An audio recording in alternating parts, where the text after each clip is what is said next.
Z pohľadu nekonečného časopriestoru sa náš svet po milióny rokov vôbec nemení. Ak však prídeme bližšie, vidíme, že čas plynie ako voda. A v prípade, že sa upriamíme na vedecko-technický pokrok, tak každá sekunda je krokom k novej zmene. V krátkom časovom úseku mechanizáciu vystriedala automatizácia, pridala sa robotizácia, ktorá sa rýchlo rozvíja do sféry umelej inteligencie. Nie iba mladí, ale aj skôr narodení si už nevedia život predstaviť bez počítača, mobilu, tabletu.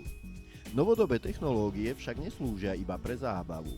Ich hlavným prínosom je uľahčenie ľudskej práce, riadenia, sprostredkovanie informácií, oživenie komunikácie a tak ďalej a tak ďalej. Pri tom všetkom sa niekedy zabúda na to, čo je pre človeka najprimárnejšie, a tým je ľudský život a zdravie. Projekt, o ktorom budeme rozprávať, bol práve preto zameraný na začlenenie novodobých technológií, konkrétne umelej inteligencie, do oblasti zdravotníctva. Dôležitou súčasťou každého liečebného procesu zameraného na pohybový aparát je postupná rehabilitácia a cvičenia s ňou spojené. Práve do tohto procesu sme zapojili humanoidného robota NAO.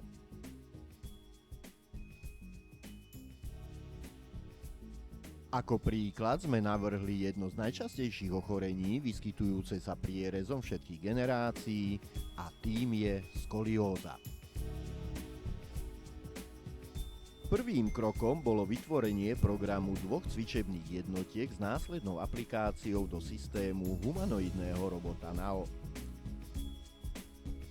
Prvá cvičebná jednotka obsahuje 7 cvikov v základnom postoji, ktorým je stoj, a druhá cvičebná jednotka 5 cvikov v polohe ľah na chrbte.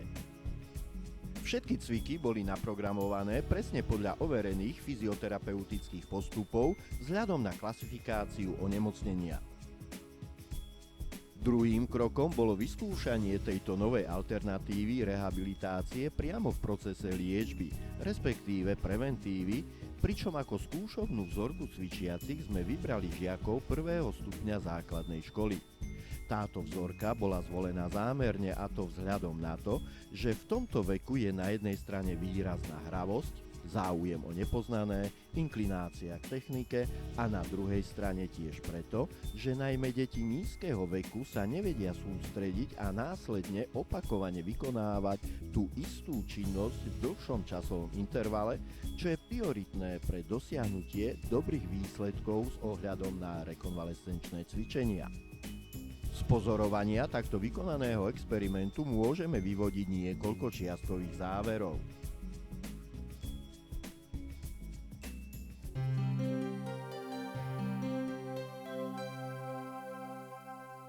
Už len príchod robota NAO vyvolal u detí nevídaný záujem, ktorý bol podporený jeho pohybovým ako aj zvukovým pozdravom. Iskriace oči, šum, neskrývaná radosť a obdiv bol základnou motiváciou pre nasledujúce cvičenia.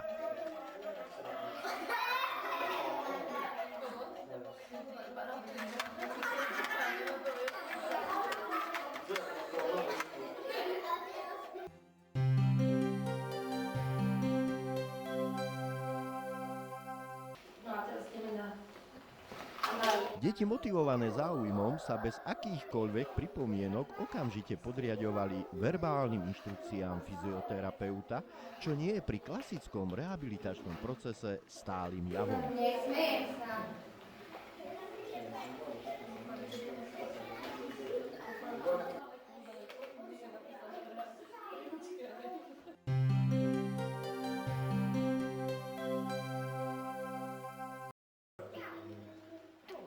Ako vidíme, cvičiaci doslova viseli zrakom na NAOvi, tešili sa z každého jeho pohybu a snažili sa ho čo najdokonalejšie napodobniť. Pričom im vôbec nevadilo opakovanie cvikov. Rehabilitačný proces zjavne vnímali ako hru so zaujímavým kamarátom.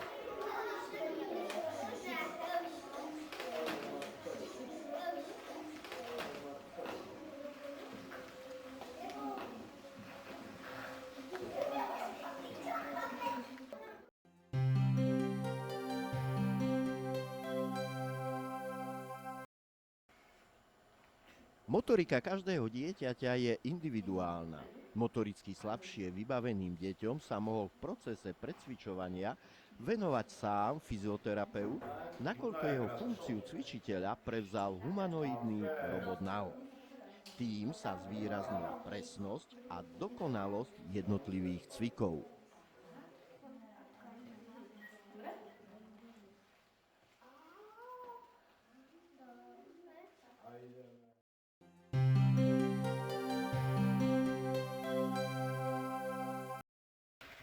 Deti pri zachovaní poslušnosti nemali problém s viacnásobným opakovaním cvikov.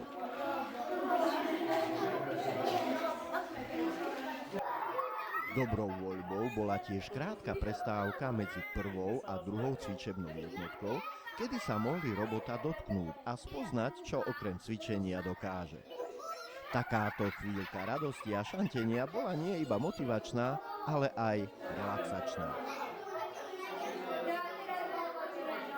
Zaujímavým poznaním bolo, že deti ani po ukončení tematického cvičenia sa necítili unavené a ich túžbou bolo pokračovať, respektíve sa tešili na ďalšie cvičenie s Naom. Do you like to exercise?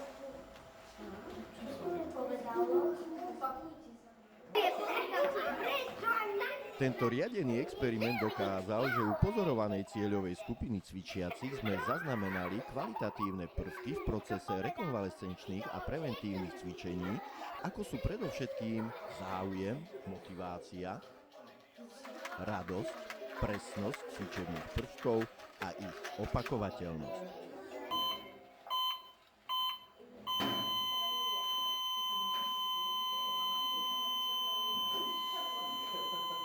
Prejavovanie emócií humanoidným robotom Nao, jeho verbálna komunikácia a gestikulácia vzbudzuje u detí záujem a obdiv.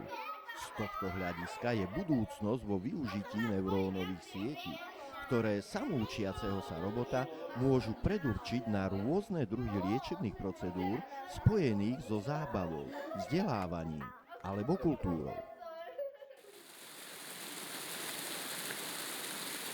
Čas plynie ako voda. Pomoc človeka človeku je však nesmrteľná.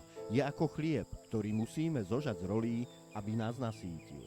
Umelá inteligencia môže byť tým zrnom, ktoré ak správne zasejeme a vypestujeme, tak nám prinesie poživeň v podobe pomoci na rôznych úrovniach ľudského bytia.